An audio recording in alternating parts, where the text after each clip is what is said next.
Bharatiya Janata party Chakan मंडलाची कार्यकारिणी पुणे जिल्हा अध्यक्ष प्रदीप कंद, मंडल अध्यक्ष भगवान मेदनकर, राम गावडे, क्रांती सोमवंशी, प्रिया पवार, ताराचंद कराळे, अनिल सोनवणे, संदेश जाधव, दत्ता खांडेभराड, शांताराम भोसले, कालिदास वाडेकर यांच्या उपस्थितीत कार्यकारिणीची निवड करण्यात आली।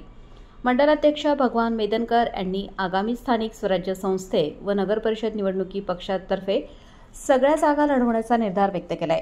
त्याचप्रमाणे भारतीय जनता पार्टी पक्षाचा विचार चाकण शहर व ग्रामीण भागामध्ये तळागाळातील नागरिकांपर्यंत पोहोचवण्यासाठी कार्यकर्त्यांना प्रोत्साहित केले।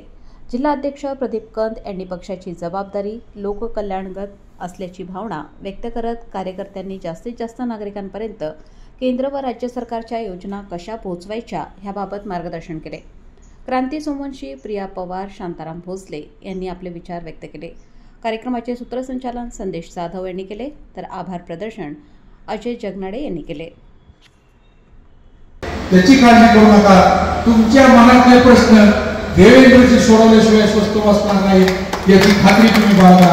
एवढंच आपण या ठिकाणी ह्या निमित्ताने आपल्या सगळ्यांना सांगतो। खूप विषय आहे, विकास कामापासून तर अनेक विषयावर आपल्याला बोलता येईल, परंतु आज थोडासा आनंदाचा दिवस आहे।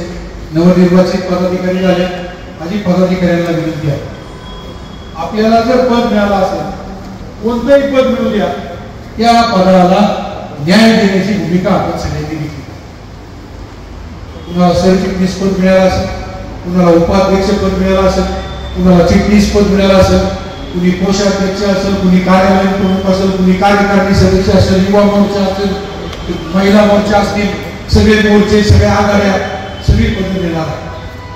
परंतु आपल्याला पार्टीची जबाबदारी दिली, ती पार्टी रात्री ज्या वेळेला आपण झोपण्याच्या आधी याचा विचार करायचा आवश्यक की पार्टीने आम्हाला जी जबाबदारी दिली त्या जबाबदारीसाठी मी आज दिवसभरात काही काम केले का।